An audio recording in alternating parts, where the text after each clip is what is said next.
नर नारी और मारामारी। नमस्कार, आपके साथ इस वक्त मैं हूं रश्क गौरी। एक दौर था जब इश्क में जान देने की बात की जाती थी, लेकिन आज ऐसा दौर आ गया है जब इश्क में जान ली जाने लगी है। ऐसा नहीं है कि मियां बीवी के बीच नोक झोंक नहीं होती थी, लेकिन बात जब नोक झोंक से आगे बढ़कर एक दूसरे को फ्रिज ब्रीफकेस से होते हुए ड्रम में लाश के रूप में पहुंचा देने तक पहुंच जाए तो मामला वाकई में संगीन हो जाता है। आज हम अपनी इस संडे की महा डिबेट में ऐसे ही गंभीर मसले पर चर्चा करने जा रहे हैं, और इस चर्चा को करने की जरूरत यकीन मानिए इसलिए पड़ गई है क्योंकि इश्क में अंधी कुछ पत्नियों की खौफनाक वारदातों ने कुछ लोगों को समूची महिला जाति की छवि पर सवाल उठाने का ये मौका दे दिया है। हाल ही में हुई कुछ पतियों की बेरहमी से हुई हत्याओं को सोशल मीडिया में मीम और रील के जरिए सेलिब्रेट किया जा रहा है, जिसने हमें इस पूरे मामले को मनोवैज्ञानिक, सामाजिक और पारिवारिक नजरिए से समझने के लिए चर्चा करने पर आज मजबूर कर दिया है। तो इससे पहले कि हम महिलाओं की इमेज और मेंटालिटी में आए बदलाव पर अपने एक्सपर्ट्स के साथ चर्चा की शुरुआत करें, आइए पहले देख लेते हैं आंख खोलने वाली ये रिपोर्ट। जी भैया आपकी बीवी ने 2 बोरा सीमेंट और एक ड्रम मंगवाई है। घरों में अनाज, पानी और दूसरे घरेलू सामान रखने के काम आने वाला ड्रम इन दिनों सोशल मीडिया में ट्रेंड कर रहा है।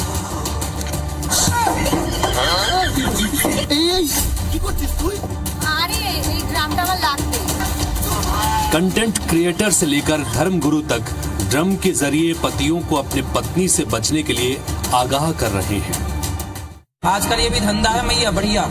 आजकल का सबसे बढ़िया बिजनेस है। शादी करो और महीने भर बाद तलाक का केस डाल लो। बड़ी पार्टी है तो करोड़ 2 करोड़ में सिलट जाता है, वरना 10-20 लाख तो कहीं नहीं गई। और ज्यादा 3-5 किए तो तुम ड्रम के अंदर पाए जाओगे। भारत में नीला ड्रम बहुत फेमस है, बहुत वायरल है। बहुत से पति सदमे में है नीले ड्रम को लेकर।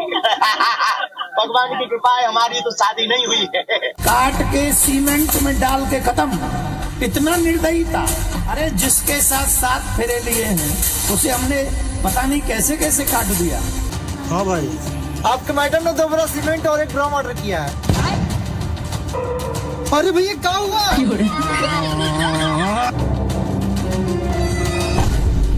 इस नीले ड्रम को लेकर भले ही फनी मीम और रील बन रहे हैं, लेकिन इसके ट्रेंडिंग होने के पीछे की वजह काफी खौफनाक है। दरअसल इस नीले ड्रम का वास्ता मेरठ में हुए सनसनीखेज सौरभ हत्याकांड से जुड़ा है। सौरभ को उसकी पत्नी मुस्कान ने अपने प्रेमी साहिल के साथ मिलकर बेरहमी से मौत के घाट उतार दिया और उसके शरीर के कई टुकड़े करके उन्हें इस ड्रम में सीमेंट के साथ मिलाकर जाम कर दिया। अपने आशिक साहिल की आशनाई में डूबी बीवी मुस्कान की बेवफाई की इंतहा ये रही कि वो शौहर को ठिकाने लगाने के बाद अपने आशिक के साथ गुलछर्रे उड़ाने के लिए हिमाचल प्रदेश चली गई। अपने आशिक के लिए पति को मौत की नींद सुलाने वाली मुस्कान कोई इकलौती बीवी नहीं है। हाल के दिनों में देश में ऐसी कई वारदातें हुई जिसने लोगों के मनोमस्तिष्क को झकझोर कर रख दिया है। बेंगलुरु का लोकनाथ हत्याकांड, जिसमें 22 मार्च 2025 को पत्नी ने पति को सुलाया मौत की नींद। ऐसी ही घटना औरैया में 19 मार्च 2025 को हुई, जिसने सारे देश को हैरान कर दिया। यहाँ दुल्हन ने शादी के 15 दिनों के बाद ही अपने आशिक को हत्या की सुपारी देकर अपने पति की हत्या करवा दी।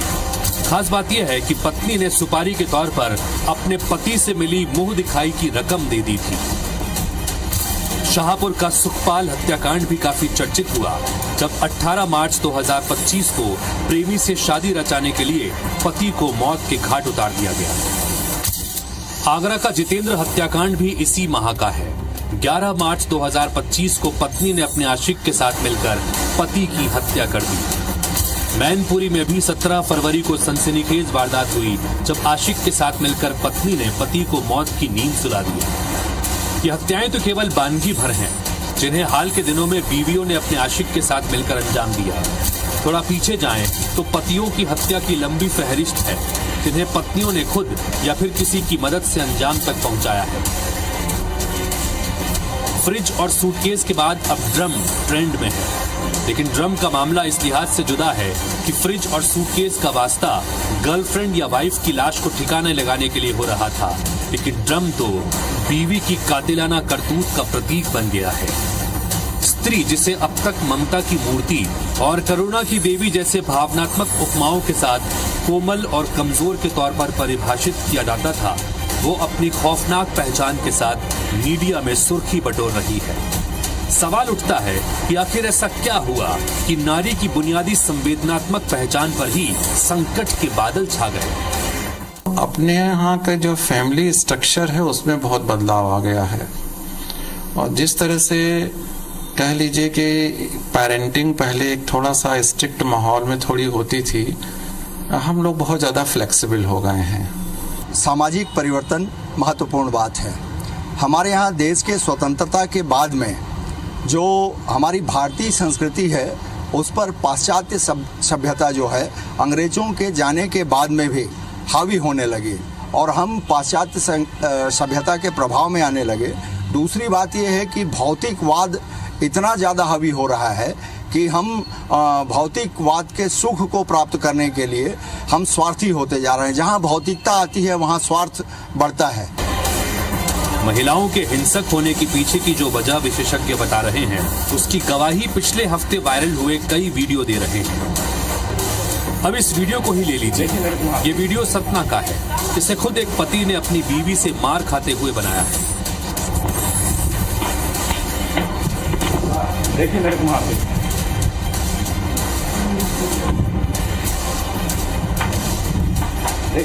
पे और अब इस वीडियो को देखिए जो ग्वालियर का है। जो पुरुष कार के पहिए के नीचे कुचलते हुए दिखाई दे रहा है, वो दरअसल पति है जिसने अपनी पत्नी और उसके प्रेमी पर उसे कुचलकर मारने की कोशिश का आरोप लगाया है। पहले भी ऐसे कई वीडियो वायरल हुए थे जिसमें कभी कोई आया तो कभी कोई टीचर किसी मासूम बच्चे को बेरहमी से पीटते नजर आई थी। महिलाओं के लड़ाकू होने के पीछे को महिला और पुरुष पक्ष से जुड़े लोग अपने अपने नजरिए से देख रहे हैं। 125 हो गया, 497 हो गया, 498 हो गया, ये सब जो है वो महिलाएं अब इसका दुरुपयोग कर रही हैं और उनको पीछे से गाइडेंस भी मिलता है कि आप इसका दुरुपयोग करो और हम लोग पीछे हैं, हम अब इसको जो है as a trump card use करेंगे और आपको जो है परेशान करेंगे। तो इससे पुरुष जो है काफी प्रताड़ित है। कुछ घटनाओं के आधार पर सभी महिलाओं को ट्रोल नहीं किया जाना चाहिए। अपराध को अपराध की तरह देखा जाना चाहिए, चाहे वो पुरुष करे या स्त्री, और कानून के तहत न्याय मिलना चाहिए। इस तरह की घटनाओं से समझ में आता है कि रिश्तों में तनाव और आपसी विश्वास की कमी हो रही है। बहरहाल वजह चाहे जो हो, लेकिन इस बात से इनकार नहीं कर सकते कि महिला और पुरुष के बीच का रिश्ता संवेदनाओं और भावनाओं के जिस नाजुक डोर से जुड़ा हुआ था, उसकी बुनावट बदलते दौर में कमजोर पड़ी है। महिला और पुरुष के बीच रिश्तों में पड़ी इस दरार से उपजे सवालों ने रिश्तों के परंपरागत ताने बाने को उधेड़ कर रख दिया है। अब देखना है कि वक्त इस उधड़न की तुरपन कर पाता है या फिर ये और छिन्न भिन्न हो जाता है। Bureau report, IBC 24।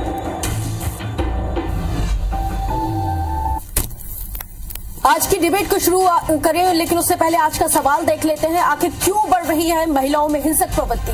क्या एक्स्ट्रा मैरिटल अफेयर की वजह से बढ़ रहे हैं ये अपराध लगातार? क्योंकि जिस तरह से ये जो पूरा सामने ये घटनाक्रम आ रहा है, और क्या इसकी एक प्रमुख वजह है? और क्या एक्सट्रीम फेमिनिज्म की वजह से ये जो रिश्ते हैं वो लगातार बिगड़ रहे हैं? और क्या वायलेंट और वल्गर मीडिया कंटेंट की वजह से ये बदल रही है मेंटालिटी? और क्या पुरुषवादी सोच ने महिलाओं को बनाया है हिंसक प्रतिक्रिया देने के लिए और प्रतिक्रियावादी? तो ये वो तमाम जो महत्वपूर्ण सवाल है। और क्या कुछ महिलाओं की करतूत को पूरी महिला बिरादरी से जोड़ना उचित है? ये बेहद ही महत्वपूर्ण सवाल है। तो चलिए चर्चा की शुरुआत करें, और बेहद ही खास पैनल इस वक्त हमारे साथ जुड़ गया है। आइए तारुफ आपका करवाती हूँ। विकास परिहार, अध्यक्ष पत्नी पीड़ित संघ से। विकास जी बहुत स्वागत है। डॉक्टर JN शर्मा, समाज सेवी हैं और रिटायर्ड प्रोफेसर हैं। DN शर्मा जी आपका भी बहुत स्वागत है। और डॉक्टर JC अजवानी, मनोवैज्ञानिक है। JC अजवानी साहब आपका भी बहुत स्वागत है। अचल बाथम, सदस्य भाई वेलफेयर एसोसिएशन, आपका भी बहुत स्वागत है। इसके साथ ही पूजा मंगतानी है, महिला अधिकार मंच से। पूजा जी बहुत स्वागत है आपका।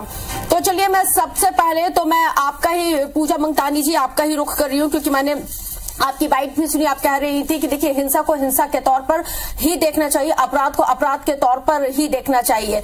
यहाँ पे क्राइटेरिया सेट नहीं करना चाहिए कि वो किसने किया, पर्टिकुलर चाहे वो पुरुष हो या महिला हो। लेकिन फिर भी जिस तरह से ये जो मामले सामने आ रहे हैं, मैं भी आपकी बात से इत्तेफाक रखती हूँ कि 1-2 घटनाओं 10-50 घटनाओं से पूरी महिला जाति को और पूरी महिला समाज को कटघरे में खड़ा कर देना कितना उचित है?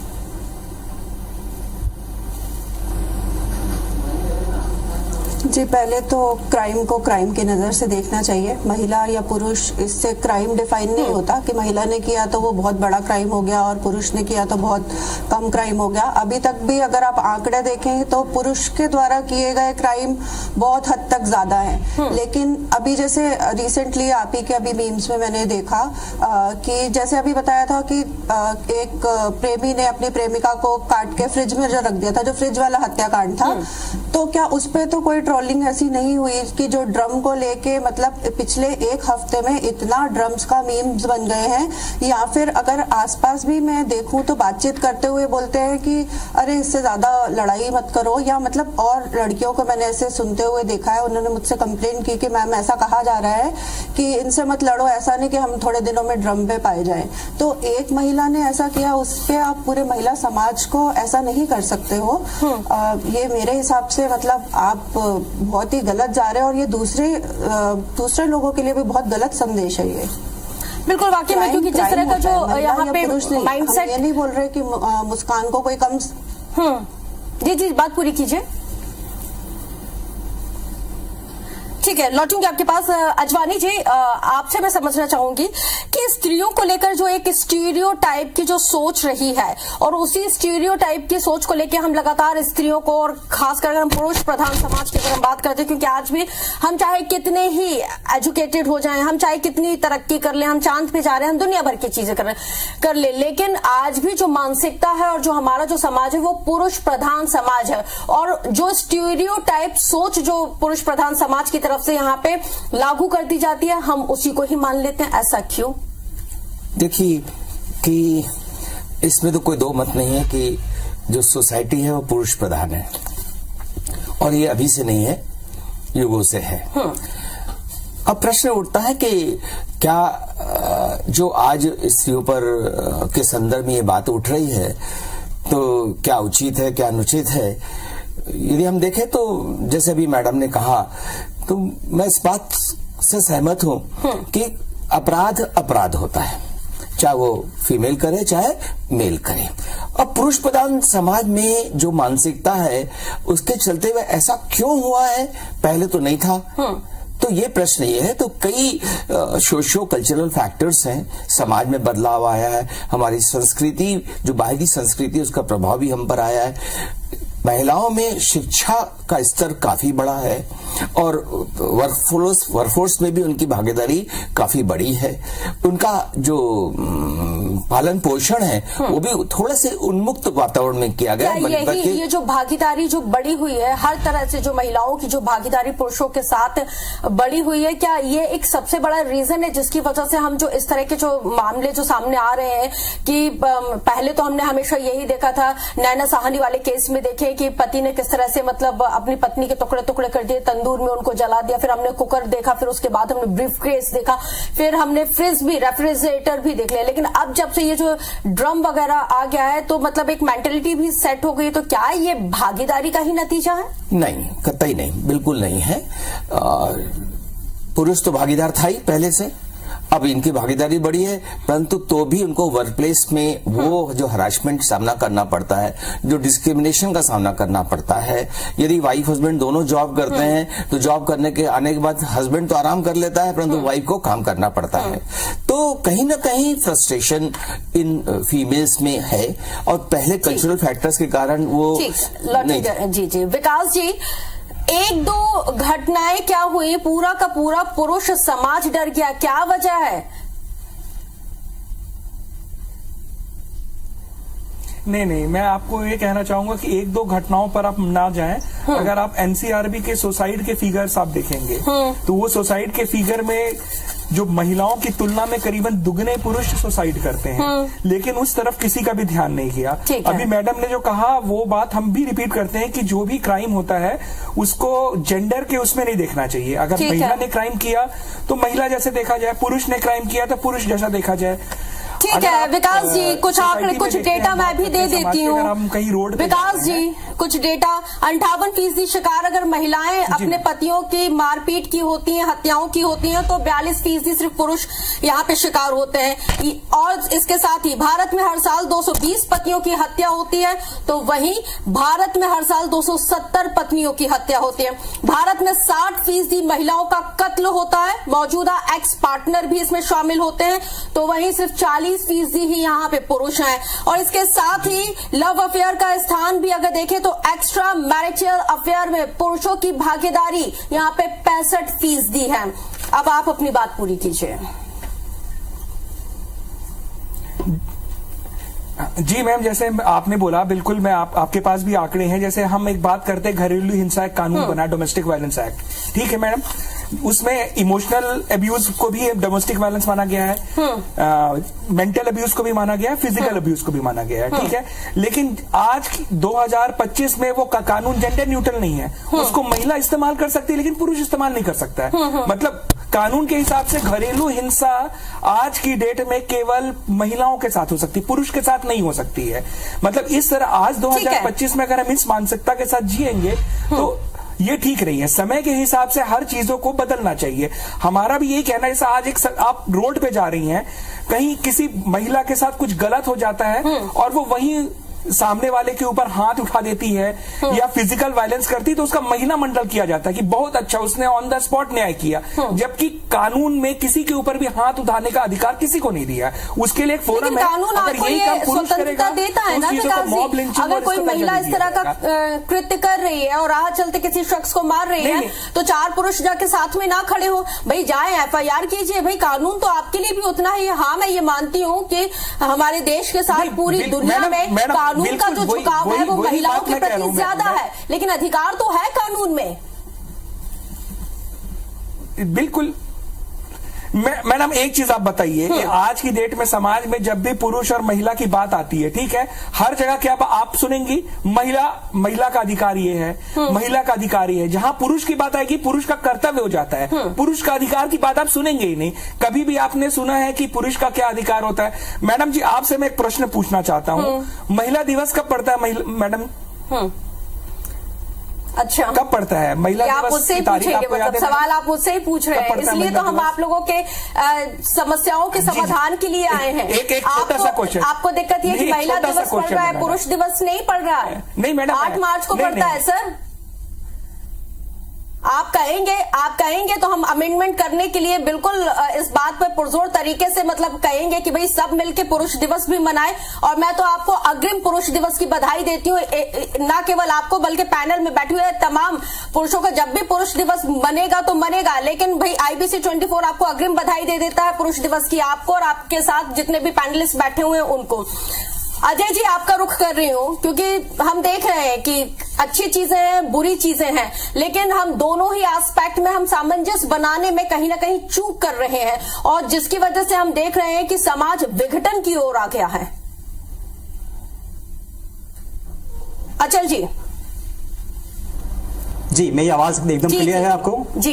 जी सॉरी, IBC 24 का मैं धन्यवाद करना चाहता हूं। ये मुद्दा उठाया जो ऐसे गंभीर मुद्दे के ऊपर जो मीम बना जाए, मजाक किया जा रहा है। मैडम ने बिल्कुल सही कहा, क्राइम को क्राइम की नजर से देखना चाहिए। तो और आपने भी कहा कि हमें हक है कि हमें यह अधिकार दिया है कि हम जाके कोई भी अगर उल्टी चीज होती है उसकी कंप्लेंट करें, लेकिन अधिकार की बात की जाए तो समानता कहां है? समानता की जो कमी है, देखिए मैं ये बात नहीं करता कि उन्होंने ड्रम में डाल दिया या किसी ने कहां काट दिया या किसी ने किस प्रकार से मार दिया। ये एक मानसिकता होती है किसी भी व्यक्ति की, तो वो एक क्रिमिनल माइंड है। लेकिन उस क्रिमिनल माइंड के साथ में हम भारत के हैं, संस्कृति के साथ जुड़े, ये संस्कृति महिला देती, महिला मां से मोहम्मद, ही से हिम्मत और ला से लज्जा। इसके साथ साथ में संस्कृति जो शब्द जुड़ा हुआ है, ये इस प्रकार से दूर होती जा रही है कि जहां पे जो बंदिशें थी, मैं स्वीकार करता हूं कि हमारे सामने काफी सारी बंदिशें हुई है पुरुषों के द्वारा, आज भी भारत के कई कोने में बंदिशें हैं, लेकिन उस बंदिश के कारण सभी पुरुष पिसते हैं। हर जगह हर व्यक्ति के साथ साथ नुकसान होता है। और जब अधिकार की बात की जाती है कि हमें सुना जाएगा,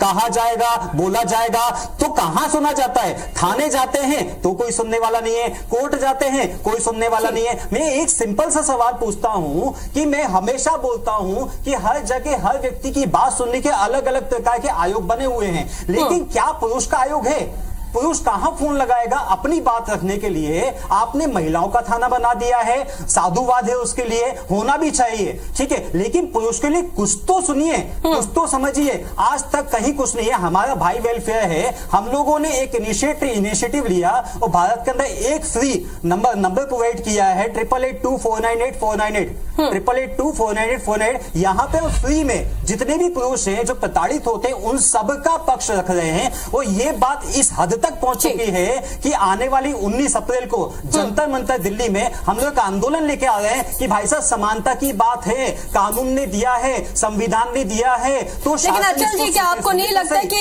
हम आदिकाल से देखते हुए आ रहे हैं कि महिलाओं का किस कदर शोषण हुआ करता था, उनको कितना ह्यूमिलेट किया जाता था? और आज से 20 साल पहले से अगर हम देखें तो मीडिया से लेके अखबारों की सुर्खियां, कभी बहू को जला दिया, कभी गैस सिलेंडर फट गया, कभी कैरोसिन डाल के, कभी तेल पटक दिया, कभी कुछ, कभी एसिड पटक दिया। तो आपको नहीं लगता है कि वो जो दबी कुचली जो महिला थी, अब उसको कहीं ना कहीं उसको अब ये जो मौका मिल गया है तो वो प्रतिशोध ले रही है, जिसका नतीजा ये है कहीं ना कहीं तो मतलब अतिशयोक्ति आप लोगों की तरफ से भी हुई होगी? आपका कहना बिल्कुल सही है। देखिए जी बात आप लोगों की तरफ से नहीं। देखिए फिर से आप एक बात रिपीट कीजिए। शुरू में आपने भी कहा कुछ, है ना, मैडम ने कहा कुछ, सर ने कहा कुछ, तो मैं भी यहाँ कुछ की ही बात कर रहा हूँ। कुछ क्रिमिनल माइंड मेल साइड में भी होते हैं, तो किस क्रिमिनल माइंड आपके फीमेल साइड में भी होते हैं। हमने उस क्राइम को बढ़ने नहीं देना चाहिए। इसकी मनोचिकित्सा के रूप में इनके माइंड के पीछे के चलने वाली चीजों को समझना चाहिए। मैं यहाँ पे हक से ये शब्द कहता हूँ कि यहाँ पे कहीं ना कहीं जो समाज बढ़ रहा है, जो सोशल नेटवर्क साइट इस पे हमें चिंतन मनन करने की यहाँ पे आवश्यकता है। मैं इस बात से एग्री करती हूँ। डीएन शर्मा जी, आपके पास आ रही हूँ। क्या आपको जी डीएन शर्मा जी, आपका रुख कर रही हूँ। जैसे स्त्रियों में पुरुषों में दोनों के बीच में इंटरैक्शन लगातार बढ़ता जा रहा है और हम देख रहे हैं कि पुरुषों में कहीं ना कहीं जो स्त्रियों के गुण आ रहे हैं और स्त्रियों में पुरुषों के गुण आ रहे हैं। स्त्रियां एकदम से हिंसात्मक होती जा रही है, गुस्सा, झगड़ा, तमाम तरह की चीजें। तो क्या आपको नहीं लगता है कि ये जो बहुत ज्यादा इंटरैक्शन हो रहा है उसकी वजह से भी ये जो प्रभाव पड़ रहा है और इस तरह के जो रिजल्ट्स हैं वो सामने आ रहे हैं? मैं इस बात से सहमत नहीं हूं कि ये इंटरेक्शन के कारण इस तरह की स्थितियां निर्मित हो रही हैं। दरअसल में जो हमारा समाज है उसमें हम स्त्रियों के द्वारा यदि इस प्रकार के अपराध होते हैं उसको देखकर हम सहम जाते हैं, जबकि ये संख्या गिनतियों में हुआ करती है। हम जितने भी देश में केस हुए उनको गिना लेने की स्थिति में होते हैं, लेकिन आज भी स्थिति है कि 20 से 25 हत्याएं महिलाओं की प्रतिदिन हो रही हैं भारत में। और ऐसी यदि स्थितियां हैं तो इसका कारण केवल वो नहीं है, अभी भी जो पितृसत्ता समाज हमारा है और जिसमें हम महिलाओं के प्रति हमारी जो दृष्टि है, हमारा जो एक सोच है, पूरे समाज का सोच है, वो सोच पितृसत्ता सोच वहां पर हावी होती है। हाई कोर्ट का भी जज हो वो भी उसी तरह से बात करता है कि बलात्कार के लिए यदि कोई कोशिश कर रहा है तो उसको मानने को तैयार नहीं है कि उसने स्तन दबा दिए हैं या नाड़ा खोल दिया है और नाली के अंदर लेके जा रहा है, उसे कहीं लेके जा रहा है। तो ये पुलिस में हो चाहे समाज में और लोग नहीं, लेकिन यही हाई कोर्ट ये भी स्टेटमेंट दे रहा है ना शर्मा जी कि भाई महिला बलात्कार के लिए बलात्कार कर नहीं सकती, लेकिन महिला बलात्कार के लिए उकसा सकती है।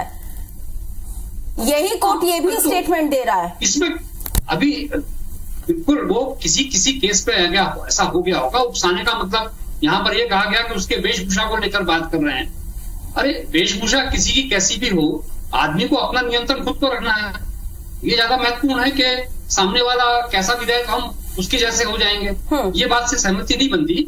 सुप्रीम कोर्ट ने भले ही कह दिया होगा कि जज ने और अपने ओपिनियन, वही तो मैं कह रहा हूँ, सारी चीजें महिलाओं के विरोध में चली जाती है। यदि उसका बलात्कार हो रहा है तो उसमें भी जस्टिफाई किया जा रहा है कि उसने प्रेरित किया होगा इसलिए उसका बलात्कार हो गया। तो यहाँ पर सोच पूरी वैसी बनी हुई है, पूरे सामाजिक सोच में, और हम समाज से निकले हुए लोग हैं, चाहे प्रशासन में हो चाहे। तो क्या इसी सामाजिक कंडीशन को एक बार फिर से रिव्यू करने की जरूरत है? बिल्कुल। और सामाजिक कंडीशंस जो हैं वो एकाएक ओवरऑल नहीं हो जाएंगी, समय लगता है। और ये एक संक्रमण का काल चल रहा है इस समय। जो महिलाएं जिस प्रकार से एग्रेसिव हो रही है, वो एग्रेसिवनेस के कई कारण है। जैसे हम मेरठ का केस को लें तो वहां पर उस महिला के द्वारा किया गए कृत्य के पीछे एक आदमी ही जिम्मेदार है, जो उस लड़की को नशे में लाकर इंजेक्शन का आदी बना देता है नशे के। उसके बाद मिलकर वो हत्या करते हैं। ये इसलिए हत्या करते हैं कि हमारे नशे के बीच में वो छुट्टी से आ गया है 2 महीने बाद, अब वो अड़ंगे डालेगा। अजवानी जी से भी इसको समझते हैं। अजवानी जी, ये जो पूरा घटनाक्रम है, हम इसको तो बहुत अच्छे से हमने देखा है, पूरी दुनिया इसको देख रही है। इसके साथ ही मतलब जिस तरह से ये जो आसानी से लोग मैनिपुलेट कर लेते हैं, और मैनिपुलेट करने के बाद ये किस एक्सट्रीम कंडीशन में चले जाते हैं जिसकी वजह से इस तरह की जो वारदातें हैं इसको अंजाम दे देते हैं। और पहले जो सिचुएशन था वो अलग रहता है, फिर अभी प्रेजेंट सिनेरियो टोटली चेंज हो जाता है। एक्चुअली में कोई चेंज नहीं हो रहा है, धीरे धीरे ग्रेजुअली हम देखते हैं। तो जो सोशल मीडिया है या दूसरे जो मीडिया है जहाँ से कि न्यूज हमारे सोसाइटी तक पहुंचती हैं, चाहे मीम्स हो, रील्स हो, जो भी हो, उसके चलते हुए फीमेल्स अब डिसेंसिटाइज हो रही है। मेल्स तो पहले से डिसेंसिटाइज थे और इसके कारण फीमेल्स पर अत्याचार होते थे, परंतु अब फीमेल्स भी डिसेंसिटाइज हो रही हैं, जो पहले कल्चरली काफी ट्यून थी। अब उन्होंने नए कल्चर को अडॉप्ट किया है, परंतु मैं फिर कहूंगा मनोवैज्ञानिक दृष्टिकोण से कि ये किसी जेंडर की वजह से नहीं है, ये स्पेसिफिक माइंड ट्रेनिंग की वजह से है। और जो भी फीमेल्स या जो भी मेल्स अपोजिट जेंडर के प्रति अत्याचार करते हैं, अब्यूज करते हैं, तो वहां पर उनकी ये सिर्फ जेंडर अब्यूज, तो आजकल महिलाएं भी मतलब इसमें मतलब वल्गर कंटेंट में, वल्गर चीजों में अब्यूज करने में महिलाएं भी आजकल, वही मैं कह रहा हूं। तो उसको व्यक्तिगत रूप से देखा जाए, उसकी साइको एनालिसिस की जाए कि कई बार ऐसे भी है कि इंटरमिटेंट डिसऑर्डर है, डिस्ट्रप्टिव डिसऑर्डर है, पर्सनालिटी डिसऑर्डर्स हैं, तो वो उस व्यक्ति में, मतलब मैं यहाँ पे मेल फीमेल नहीं बोल रहा हूँ, उस व्यक्ति में झांकने की जरूरत है जो ये इस प्रकार के वायलेंस को सहारा ले रहा है अपनी अभिव्यक्ति के लिए, अपने आप को डोमिनेट करने के लिए। डिस्पैरिटीज हम कैसे समझ पाएंगे, क्या डिस्पैरिटीज है कि भाई ये मतलब इसका मेंटली डिसऑर्डर है? क्योंकि हमने अमूमन देखा है कि जो मेंटली डिसऑर्डर और जो थोड़े से साइको थ्रिलर टाइप के लोग होते हैं, वो जब हम लोगों से मिलते जुलते तो एकदम नेचुरल बिहेव करते हैं, एकदम कॉमन लगते हैं, हमें समझ में ही नहीं आता है। तो वही कह रहा हूं, इसे साइकोपैथिक डिसऑर्डर है, साइकोपैथिक पर्सनालिटी डिसऑर्डर जिसको हम कहते हैं। तो यदि ऐसा पुरुष पर ही लगा दिया जाए या ऐसे खाली फीमेल्स पर लगा दिया जाए तो पूरी एक जेंडर पर हम ब्लेम कर दे रहे हैं, जो कि वास्तविकता नहीं है। इनफैक्ट जेंडर पर बहुत सारी स्टडी साइकोलॉजी में हो रही है और ये डिस्क्रिमिनेशन की भी बात नहीं है। हाँ, डिस्क्रिमिनेशन के कारण फीमेल्स में फ्रस्ट्रेशन ज्यादा था, वो शायद उभर के आ रहा है, उनका एक्सेप्टेंस वायलेंस की तरफ बढ़ गया है, परंतु सभी फीमेल्स नहीं कर रही है ना। तो यदि हम डेटा देखेंगे तो बहुत मार्जिनल डिफरेंस है मेल और फीमेल के इस प्रकार के वायलेंट अटैक्स में। ठीक है, जो चूंकि पुरुष प्रधान है तो ऐसा लगता है कि फीमेल ज्यादा प्रताड़ित रही होंगी, परंतु अब वो चीज नहीं रह गई है। और इंपॉर्टेंट चीज उस व्यक्ति का जो पालन पोषण हुआ, चाहे फीमेल हो चाहे मेल हो, उसमें किस प्रकार की मेंटेलिटी विकसित हो रही है। मेंटेलिटी पूरे समाज की नहीं होती, मेंटेलिटी एक व्यक्ति की होती है, स्टेरियोटाइप पूरे समाज का हो सकता है, पर वो स्टेरियोटाइप भी अब चेंज हो रहा है। तो हम ये कह सकते हैं कि हमें उन चीजों को खंगालने की जरूरत है जहां पर ऐसे वायलेंस हो रहे हैं, उनका व्यक्तिगत अध्ययन किया जाए और फिर ऐसे कंक्लूजन में पहुंचा जाए जिससे कि निराकरण किया जा सके। ठीक है पूजा जी, एक्स्ट्रा मैरिटल अफेयर जो लगातार इंक्रीज हो रहे हैं, क्या उसकी वजह से ये जो सेक्सुअल डिजायर है, तमाम तरह की चीजें उनको फुलफिल करने के लिए, मतलब हम देख रहे हैं कि पुरुष हो चाहे महिला हो, वो इस तरह के कदम उठा रहे हैं, आत्मघाती कदम उठा रहे हैं, अपने पार्टनर को मार रहे हैं, ये जो अपोजिट सेक्स का अट्रैक्शन है वो क्या इतना हावी हो जाता है?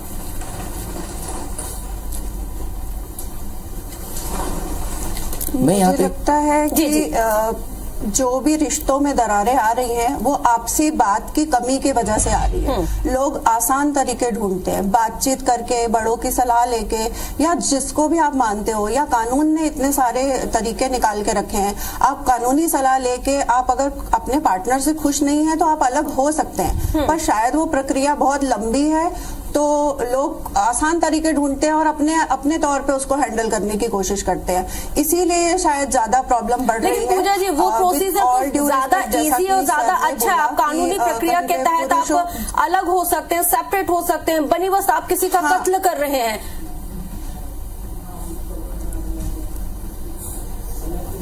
हाँ, ऑब्वियसली ये मानसिकता पे डिपेंड करता है। हर इंसान ऐसा सोच भी नहीं सकता, कोई चींटी मारने से भी डरता है, कोई इंसान की हत्या करने से भी नहीं डर रहा है। तो ये आपके हर इंसान के अलग अलग मानसिकता पे डिपेंड करता है कि वो कैसे किसी चीज को देखते हैं। और जहां तक मुझे जितना मैंने जाना है या समझा है कि ज्यादातर ये एक्ट उन लोगों ने किए हैं जिन्होंने कुछ नशीले पदार्थ का सेवन करते हैं, क्योंकि कहीं ना कहीं उनका दिमाग उनके बस में तो नहीं रहता है, क्योंकि आम इंसान इतना निर्मम नहीं कर सकता है कि किसी की हत्या ही कर डाले, अपने सामने जिंदा किसी को काट दे रहा है या कुछ भी कर रहा है। ये नॉर्मल उसमें तो शायद कोई नहीं कर पाएगा। ये किसी ना किसी नशीले पदार्थों का इन्फ्लुएंस रहता है या कोई आदतें रहती हैं। वो आदत नशीले पदार्थ की भी रह सकती है या फिर आपके जो भी सेक्सुअल डिजायर है वो आदत भी हो सकती है। बिल्कुल, वाकई में। अचल जी, आपसे मेरा सवाल है कि क्योंकि आपने पहले भी कहा हमेशा सीता की, हाँ बात पूरी कीजिए।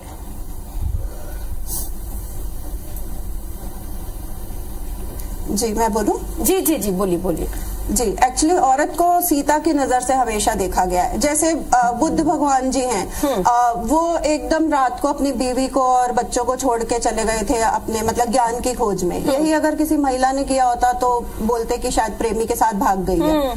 जब वो वापस आए तो वो पूजनीय हो गए क्योंकि वो ज्ञान की प्राप्ति करके आए। अगर मान लीजिए कोई महिला ही अपना करियर सेट करने गई हो और वापस आएगी तो उसको कलंक की नजर से ही देखेंगे। ये समाज ने अपने दिमाग में सेट कर लिया है और ये डिबेट ट्रोल की वजह से है। सही गलत कानूनी उसमें तो हम नहीं बैठते, वो तो कानून का काम है जस्टिस करना। अगर मर्डर हुआ है तो उसकी सजा होनी चाहिए, चाहे वो लड़की ने किया है चाहे वो लड़के ने किया है। लेकिन पूजा जी, जैसे एक महिला ने अगर क्राइम किया है तो सब महिलाओं को मेरा सवाल है, बिल्कुल आप वजह फरमा रही हैं। मेरा सवाल ये है कि आपकी नजर में कौन सबसे ज्यादा अवसरवादी है, महिलाएं या पुरुष? क्योंकि हमने देखा है महिलाएं तो ज्यादातर ऑलवेज विन विन सिचुएशन में रहती हैं, लेकिन आपको क्या लगता है, फिर भी मैं आपसे पूछ रही हूँ कि कौन ज्यादा अवसरवादी है, पुरुष या महिलाएं?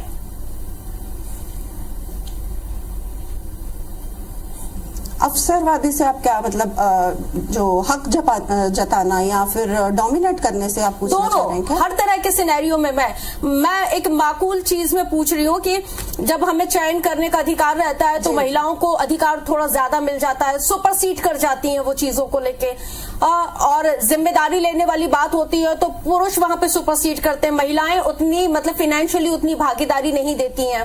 तो आपको क्या लगता है कि दोनों में से, क्योंकि ये सवाल मेरा सिर्फ आपसे नहीं है, ये पूरे पैनलिस्ट से है कि आप मतलब दोनों में से, पुरुष और महिलाओं में से, दोनों में से कौन सबसे ज्यादा अवसरवादी है? एक्चुअली में इस पर बहुत सारे अध्ययन हुए हैं मनोविज्ञान में, और फिर मैं वैसी बात पे आऊंगा जी कि अवसरवाद की बात जो है वो व्यक्तिगत चॉइस है, एक जेंडर चॉइस नहीं है। परिस्थिति के हिसाब से, जहां पे जैसे अभी आपने भी डिस्क्राइब किया फाइनेंस को लेकर या दूसरी चीज को लेकर, तो जहां पर जैसा है व्यक्ति अपने चॉइस या जो उसको अतिरिक्त अधिकार अपनी विशेष स्थिति कारण मिल जाते हैं उसका दुरुपयोग करता है, जिसको हम अवसरवाद के रूप में कह देते हैं। ठीक, विकास जी आपसे भी समझना चाहूंगी कि आपकी नजर में कौन ज्यादा अवसरवादी है? जी मैम, जी आज का जो सिनेरियो है मैडम, उसके हिसाब से देखिए, जब समाज का पतन हो रहा है तो उसमें से कोई भी पक्ष उसमें से अछूता नहीं रहेगा, चाहे वो पुरुष पक्ष हो चाहे महिला वो पक्ष हो। लेकिन महिलाओं को बहुत सारी चीजों में, खासकर मैट्रिमोनियल इन सब चीजों में कोर्ट और कानून के तरफ से ऐसे अतिरिक्त अधिकार दे दिए गए हैं जिनका वो काफी अच्छे से वो मिसयूज कर रही है। जैसे अगर उसे आज एक हस्बैंड है, हस्बैंड से अगर वो सेटिस्फाइड नहीं है तो वो ये चाहेगी कि मेंटेनेंस है, एलिमनी है, वो हस्बैंड के साथ, हस्बैंड से ले और बाकी जो लाइफ है अपने बॉयफ्रेंड के साथ जिए। वो अपनी ये फ्यूचर किसी भी तरह से अनसिक्योर नहीं रखना चाहेगी। वो चाहेगी कि उसका फ्यूचर पूरी तरह से सिक्योर रहे। फाइनेंशियली जो भी चीजें रहेंगी वो जो कानून जो प्रावधान दिया है उसका वो उपयोग करेगी। हम कहते हैं दुरुपयोग करेगी, उनके हिसाब से वो उपयोग करेंगी। उससे वो एलिमनी है, मेंटेनेंस है, वो हस्बैंड से लेंगी और जो साथ में रहना होगा वो अपने किसी भी लिविंग पार्टनर के साथ में रहेंगी और आराम से अपना बाकी लाइफ फाइनेंशियली सिक्योर होके जिएंगी। अचल जी आपकी प्रतिक्रिया?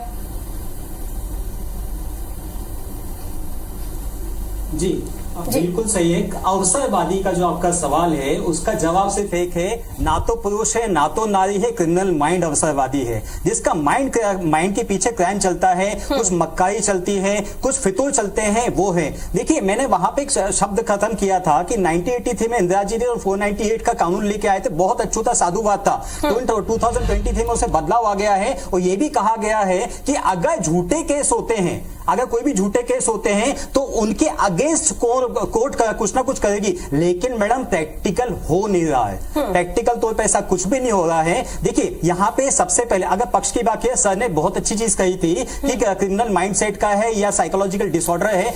एवरी एक्शंस हैवी रिएक्शंस, ठीक है, कोई एक्शंस होता है, रिएक्शंस होते हैं। हमारे पास कुछ केसेस ऐसे आते हैं, दिन भर पति थका हारा घर पे पहुंचता, देखिए इसमें कोई नहीं, पढ़ा लिखा है, दोनों पढ़े लिखे हैं बहुत अच्छे तरीके से, दिन भर घर पहुंचता है, काम करता है, सब कुछ करने का वहां पहुंचता है, ठीक है। विवाद पता किस बात पे है? बाई नहीं लगाई है, ठीक है, सिर्फ बाई का एक मुद्दा बना दिया गया और बाई के मुद्दे को बना के इतना बड़ा बल्कि सेपरेट रहते हैं, ठीक है। ये छोटा सा मुद्दा हो गया तो एक एक्शन आया ना कि वो थका आया है, कुछ है, आपने घर में घुसते से ये कर दिया, ये बहुत छोटा सा मुद्दा है। ऐसे बहुत सारे एक्शंस होते हैं जिसका रिएक्शंस होता है। तो एक्शंस और रिएक्शन से मैं अपनी तरफ से एक बात रखना चाहूंगा इस समाज के लिए, यहाँ सबसे इंपॉर्टेंट है हमारे माता पिता के, हमारे शिक्षकों की, हमारे सरकार की, सबकी ये जिम्मेदारी बनती है कि हमें सिखाया गया है कि सफल होइए, हमें सिखाया गया प्रथम आइए, हमें सिखाया गया शाइन कीजिए, लेकिन किसी ने यह नहीं सिखाया कि अगर फेल होते हो तो क्या करना है, अगर आप नकारात्मकता फेस करते हो तो क्या करना है, अगर ब्रेकअप्स होते हैं तो क्या करना है, शादी विवाद होता है तो क्या करना है। ये सब चीजें नहीं सिखाई जाती मैम। और सबसे इंपॉर्टेंट मानो एक और पॉइंट क्या है, देखिए इसमें सभी लोग इसको मानेंगे कि कईयों बार कई लड़कियों के साथ में जो कुछ लड़कियां हैं जिनको कंटिन्यूटी में उनके मायके से अगर गाइडेंस मिलती रहती है, तुम ये मत करो, वो मत करो, ऐसा मत करो, तो माइंडसेट। और दूसरा माइंडसेट मैम किसने खराब कर दिया? सोशल नेटवर्क साइड ने। ये खुलापन जो आ चुका है ना, अभी सर ने कहा था कि सेटिस्फैक्शन नहीं है, तो सेटिस्फैक्शन किस चीज का? Satisfaction not related to the money only, satisfaction related to the wealth, satisfaction related to the physical appearance. ये फिजिकल अपीयरेंस की पहले बात नहीं हुआ करती थी, सेक्सुअल रिलेशनशिप की पहले बात नहीं हुआ करती थी। खुलेपन में इतनी भद्दी चीजें, इतनी फालतू चीजें डाल दी गई है हमारे समाज के अंतर्गत, जो लोग देखा जा रहा है वहां ये सब कुछ बिक रहा है, देख के उस पे एक्शंस ले रहे हैं। देखें, हाँ, लेकिन बड़ा सवाल यही है ना, एग्जैक्टली यही देखा जा रहा है इसलिए बिक रहा है और हम देख रहे हैं, चोरी छुपे किया जा रहा है इसलिए समाज में फैल रहा है। मैंने कहा कि शुरुआत समाज से, शिक्षकों से, माता पिता से करनी चाहिए। जी मैडम, मैं वही बोल रहा हूं कि शुरुआत परिवार से होनी चाहिए, हर जगह से होनी चाहिए, शिक्षकों से होनी चाहिए कि बेटा क्या देखना है क्या नहीं, क्योंकि इतना ओपन तौर पे है। अगर मेरी मानसिकता है, देखिए यहीं पे श्री राम की बात की जाए, मैम ने सीता जी की बात की, श्री राम की, लक्ष्मण जी की बात की जाए, जब सीता मैया खो गई थी, अब रावण जी लेके चले गए थे, उनके गहने ढूंढने शुरू किए थे, हनुमान जी ने बताना शुरू किया था कि ये गहना, ये गहना, ये गहना, ये गहना। पूजा जी इस पे आपकी प्रतिक्रिया चाहूंगी, मुझे नहीं पता है पूजा जी, ये सुंदर, पूजा जी इस पर आपकी प्रतिक्रिया चाहूंगी, क्योंकि आपने सिर्फ थोड़ी देर पहले आपने जिक्र किया था कि अगर कोई महिला करियर ओरिएंटेड है और वो अगर अपने करियर को बनाने के लिए जाती है तो जब वो वापस लौटती है तो लांछन लगा दिए जाते हैं। यहाँ पे आंचल जी, यहाँ पे सीता माँ का जिक्र भी कर रहे हैं। जी जी बिल्कुल, जी जी। इसमें मैं वही बोलना चाहूंगी जैसे सर ने बोला अभी कि कैसे पहले तो हमको मैनेजमेंट नहीं आता है, हम सब जीतने के लिए मतलब शुरू से ही आपको फर्स्ट आना है, आपके 80% मार्क्स भी आए तो आपके माता पिता ही खुश नहीं होते हैं। सबसे पहले तो एक्सेप्टेंस आनी चाहिए कि आप जैसे हो वो खुश हो। जब कोई इंसान खुद से सेटिस्फाई नहीं होता तो वो अपनी फुलफिलमेंट करने के लिए कुछ ना कुछ क्राइम या दूसरे को नीचा दिखाना या कुछ भी करना शुरू करता है। मेरे हिसाब से कि सेल्फ एक्सेप्टेंस सबसे पहले होना चाहिए। और ये जो रिश्तों में ही हो रहा है, आप देखेंगे कहीं अलग चीज में नहीं हो रहा, पार्टनर ही पार्टनर को, चाहे मेल फीमेल को या फीमेल मेल को ही कर रहा है। तो आपसी बात करना या आपसी बैठ के हल निकालना लोगों ने बंद कर दिया है। वो बाहर वालों से जाके बात करेंगे, अगर प्रॉब्लम जिससे है उससे बात करके हल करना कोई नहीं चाह रहा है। तो इसीलिए शायद ये मुद्दे बढ़ रहे हैं और बाहर का इन्फ्लुएंस होने लगता है, बाहर के लोग आपको बहका देते हैं या क्या।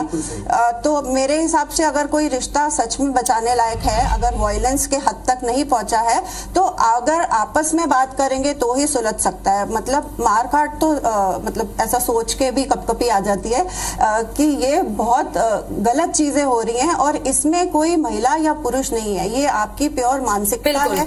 आप कैसे पले बड़े हो या फिर आपकी संगत कैसी है, कोई माँ बाप भी नहीं सिखाता है अपने बच्चों का ऐसा। मैं एक लाइन कंप्लीट करना चाहूंगा, नहीं तो उसका भी ट्रोल बना के रील बना दी जाएगी। हमने सीता जी का नाम लिया है नहीं, क्योंकि अचल जी हम एक जिम्मेदार चैनल है, फेस कभी नहीं देखा था, हम अपनी जिम्मेदारी को समझते हैं और हम लोकतंत्र का चौथा स्तंभ है, इसलिए हमें क्या हम जो प्रतिनिधित्व करते हैं उसका पूरा सरोकार देश की जनता के साथ है।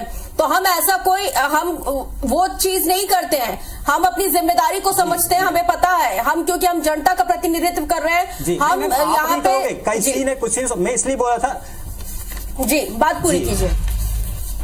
मैं यही कंप्लीट कर रहा था कि संस्कृति वाली संस्कारों वाली कि एक समय था कि हम लोगों को इतना था कि भाभी का सम्मान कैसा करना, महिला का सम्मान कैसा करना, बहन का सम्मान कैसा करना है, ये चीज बिल्कुल, क्योंकि एक बार फिर से सामाजिकरण को रिव्यू करने की जरूरत है। शर्मा जी हमारे बिल्कुल, शर्मा जी पहले मैंने अपने बचपन में पढ़ा था, जयशंकर प्रसाद ने एक कविता लिखी हुई थी कि नारी तुम केवल श्रद्धा हो, विश्वास रजत नगपक तल से पीयूष स्त्रोत सी बहा करो।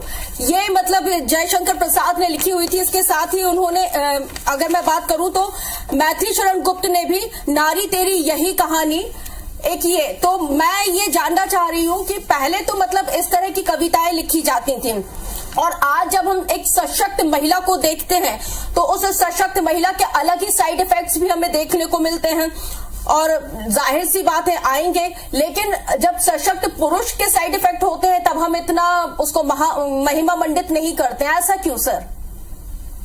क्या हमें नहीं लगता कि हमें अपनी सोच को बदलने की जरूरत है अब?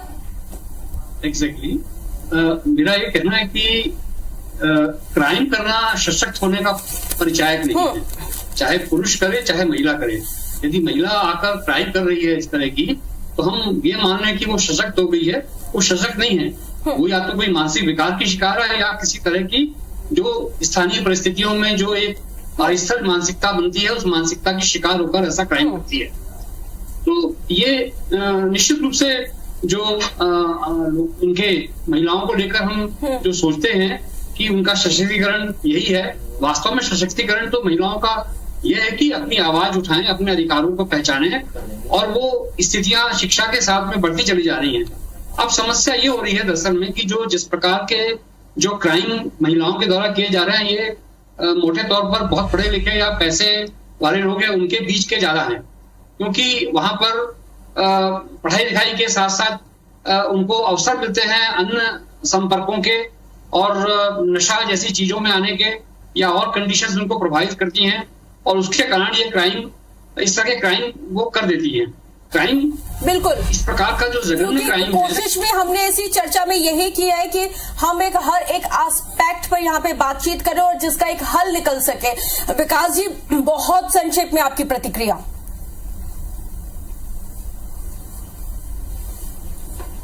आखिरी में बस मैडम मैं यही कहना चाहूंगा कि जैसे आज एक सशक्त महिला है या हम लोग एम्पावरमेंट की बात करते हैं, कोई जॉब में बहुत अच्छा कर रही है उसे हम मानते हैं कि वो एम्पावर है, कोई स्पोर्ट्स में अच्छा कर रही है उसको मानते हैं, लेकिन ऐसी महिलाएं जो एक बहुत अच्छे से अपने घर का देखभाल कर रही हैं, अपने बच्चों का देखभाल कर रही है, अपने पति का देखभाल कर रही है, उनको भी हमें एक सक्सेसफुल एक महिला के जैसा मानना चाहिए। और पुरुष और महिला एक दूसरे के पूरक, एक दूसरे के प्रतिस्पर्धी नहीं है। और मैं ये कहना चाहता हूँ कि मैं इस बात से डिसएग्री करता हूँ कि समाज पतन की ओर जा रहा है। समाज दो ऐसी कुछ घटनाएं, चाहे पुरुष करे चाहे स्त्री करे, उसको हम समाज का प्रतिनिधित्व नहीं मान सकते और हमें उस संदर्भ में ही उसका इलाज करना चाहिए। पूजा जी, आपकी प्रतिक्रिया बहुत संक्षेप में। जी हाँ, मैं ये कहना चाहती हूँ कि महिलाएं तो सशक्त हो रही हैं, और क्या हमने पुरुषों को सशक्त महिला के साथ रहना सिखाया है?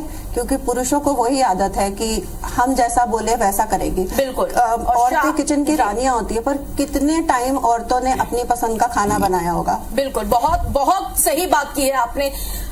अचल जी, बहुत संक्षेप में आपकी प्रतिक्रिया।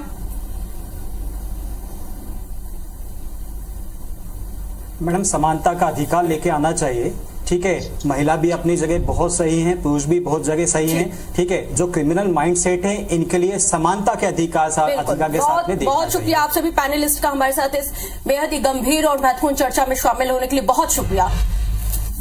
तो बहरहाल वजह चाहे जो हो, लेकिन इस बात से इनकार कतई नहीं कर सकते कि महिला और पुरुष के बीच का रिश्ता संवेदनाओं और भावनाओं की जिस नाजुक डोर के साथ जुड़ा था, उसकी बुनावट बदलते दौर में कमजोर पड़ गई है और इसी बुनावट को एक बार फिर से सामाजिकरण को रिव्यू करते हुए ठीक करने की जरूरत है।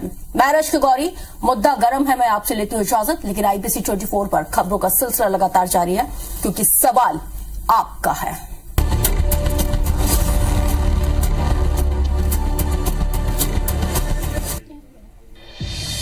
तट पर हैं, हमें आशीष और शुभकामनाएं प्रदान करने के लिए हम अनुरोध कर रहे हैं अर्जुन राम जी मेघवाल, केंद्रीय राज्य मंत्री स्वतंत्र प्रभार विधि एवं न्याय के उद्बोधन के लिए हम प्रार्थना कर रहे हैं। तो ये लाइव तस्वीरें उज्जैन से इस वक्त आप देख पा रहे हैं। खास कार्यक्रम में शामिल होने के लिए CM डॉक्टर मोहन यादव पहुंचे हैं।